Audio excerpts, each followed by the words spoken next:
Hey, it's Mike Brennan. We're back with another MITech TV, and we have one of our longtime regulars on. I can't tell you how many times that Tom Kelly, who runs that little group called Automation Alley, dozens, I think, Tom, right? Oh, sure. We go back a long way, you and I, Mike, and I think you and I were doing this before Matt was even your partner, and that says something because you guys have been partners a long, long time. So 10 Yeah, this years is now, our, I think, yeah. 11th year of doing isn't this. that 11th year? crazy? Yeah. That's how long we go back. Yes. Well, anyway, so we had Tom on the show because as we've been covering the Integrate series that they're doing. And right now, Integrate is your annual event series, and Automation Alley changed its format last year from a single day event to multi day events. And with you're working with roundtables, and of course, Automation Alley used to be just Southeast Michigan, and hmm now you got the whole state. So talk about Yeah. what's going on with Automation Alley. We haven't done that update for a while.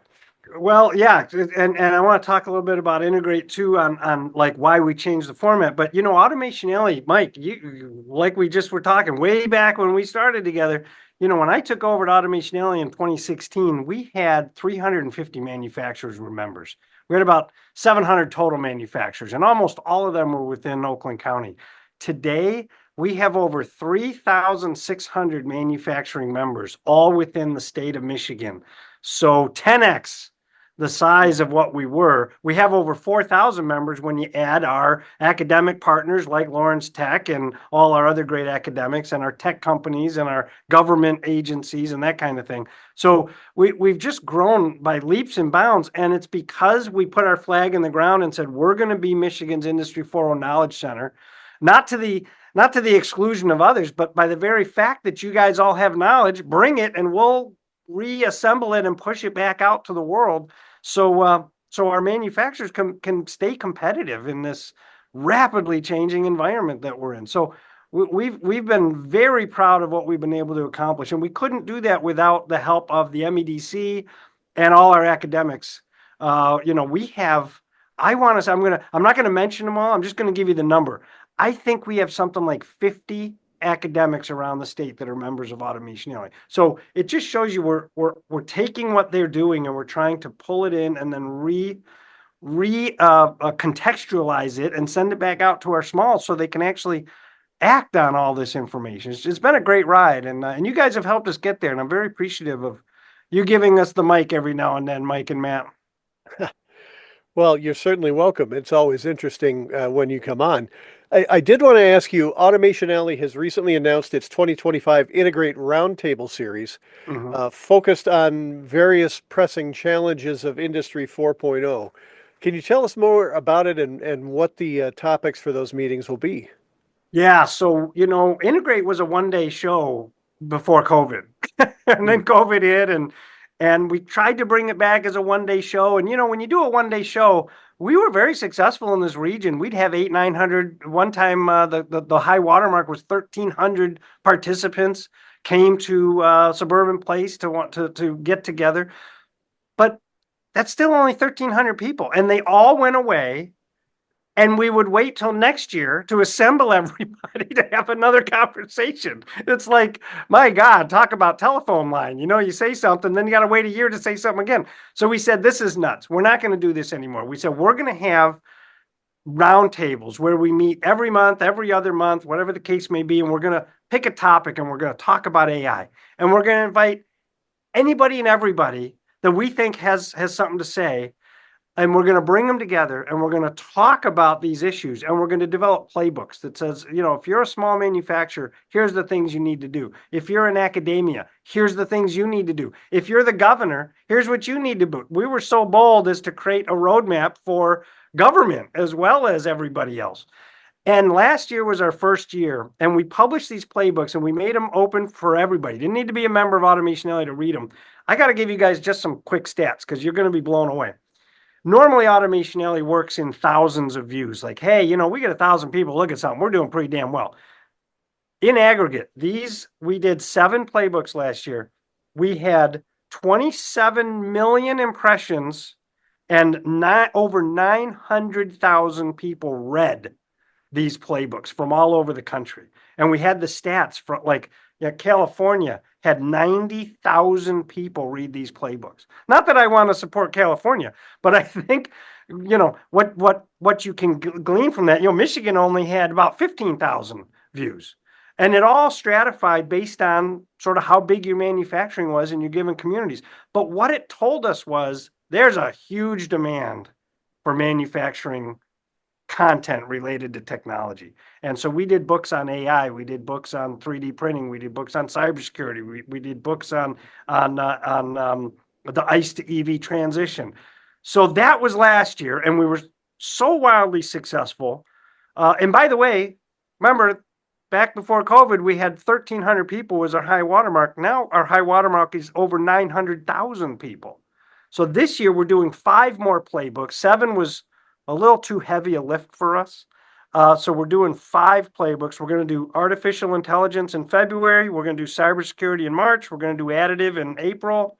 Then we're going to do global trends in August and ICE to EV in September. I know that was quick for your listeners, for your viewers, but if you go to automationalley.com and right along the top, it'll say Integr8 Series. Just click right on that, and you can see what we're doing. So it's been an awesome ride. I mean, I'm too long-winded in the answer here, but it was a lot of information I gave you.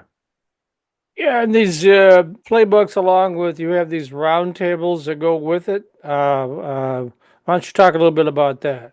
Yeah, well, the playbooks are the result of the roundtables. And one of the questions we get, Mike, from people is like, I'll ask somebody, a owner of a little manufacturing firm in Clare, Michigan, as an example, and they'll say, why would you want me in the roundtable on AI? I know nothing about AI. And I would say, but you're a manufacturing owner, and the AI we're trying to write about impacts you directly. So I want your voice at the table. And we get the same thing from government people. Someone from the MEDC said, why do you want me there? I said, because you're the one who creates programs to solve problems to help our manufacturers in AI. So you have to be at the table. And same with like you and Matt. Why would we want you guys at the table? Because you are the ones telling the stories alongside us that people pay attention to. So you should be at the table. So what we do is we created an everybody under the tent. It is an invitation only because we don't want crackpots, right? And that's subjective. I know we can Well, talk then we about that. can't go, Matt, because we're crackpots. I only know enough about this stuff to make me dangerous. So Yeah, right. And yeah. a little sidebar, it was funny. The last time you had me on, I think I was competing with the marijuana industry was on with you at the same time. So maybe we were onto something. But you get the point that we try and make it where the people that are coming together are really appreciative of the other people that are also at these roundtables. And they're intimate. There may be 30, 40, 50 people max that are at these tables. And these books are being read by hundreds of thousands of people around the US. So talk about, your opinion matters. It really does matter in these roundtables. So walk us through each of the 5 roundtables, what the topic is, a little bit more slowly, but still stick to the high points if you can. Sure. Well, the very first one is artificial intelligence. That is February 12th. So it's coming up. It's only a couple weeks away. And if you haven't participated yet, or you think you'd like to, go to automationalley.com, click on Integr8 Playbook Series, and request an invitation. So that's the one in February. And we're going to be talking about what is going on in the world of artificial intelligence from a technology perspective, but also from a human perspective. Like, Matt, what do you know about AI? What do you like about it? What are you fearful about? What do you hope to have answered from this roundtable that isn't perhaps being answered? And it's in these discussions with all kinds of people from different walks of life that you end up being able to form some pretty good recommendations for academia and government and manufacturing directly. And the one that's coming up in March is cybersecurity. And that one is equally a snoozer if you're a manufacturer. Like, I know nothing about cybersecurity except everybody tells me, for the love of God, you have to be doing something. And they all go, but I don't know what to do, and nor do I like the cost of doing that. And so we get people together to talk about that and to try and find, how do we bridge the gap between the tech doomsayers and the manufacturing owners who just want to run their business, and the government that's trying to figure out, how do I get these two people together to talk about it? And that truly is our nonprofit mission, right? Is to be the one that convenes the voices together and helps people come up with solutions and be a true, not just a think tank. A think tank thinks about things but never really has an answer for anything. We said, damn it, we're going to have an answer for everything, and love it or hate it, we're going to put that answer out there, and at least you have one path forward in a sea of no paths most of the time. So those are the next two coming up. And then we got a third one in additive manufacturing in April. And that one's pretty self-explanatory. We're going to talk about 3D printing and how you move from the tchotchke business to full production. Because right now, you guys know, we all live in the world of tchotchkes for 3D printing, and nobody takes it seriously. And we're trying to change that narrative and say, you know what, if you pay attention, you realize that the sands are washing away from under your feet with companies that are doing production capable additive today at volume. And that's something we don't really take to heart in this region because we're so volume driven, and the volumes are at such large scale that we tend to poo-poo additive. And I think it, to our detriment, we're doing that, because additive is really going to come on strong in terms of how much volume they can do is going to just keep walking up this step function up and to the right. So hopefully that answered a little bit of what your question was. Well, then too, I think what people don't understand, for instance, for cybersecurity, we cover that pretty intensely, Yeah, you and do. it's kind of, once the horse gets out of the barn, then suddenly people get religion. I'm mixing my metaphors, but you know where I'm going with this. That's Is right. if they get hit, you're talking, they could be down, depending on how much is online, they could be down for weeks. And how much does it cost you if your manufacturing operation shuts down for weeks? You're probably talking hundreds of thousands, if not millions of dollars. Well, in the short term, not to mention that if your supplier is a tier one to an automotive, you're going to get a phone call that says, by the way, in addition to your costs, you owe us $10 million for the fact that you shut us down too. So it is very, very serious. But it's like everybody treats it like life insurance. Says, Tom, if I Well, get I hit with really a need cyber to. attack, I'm already dead.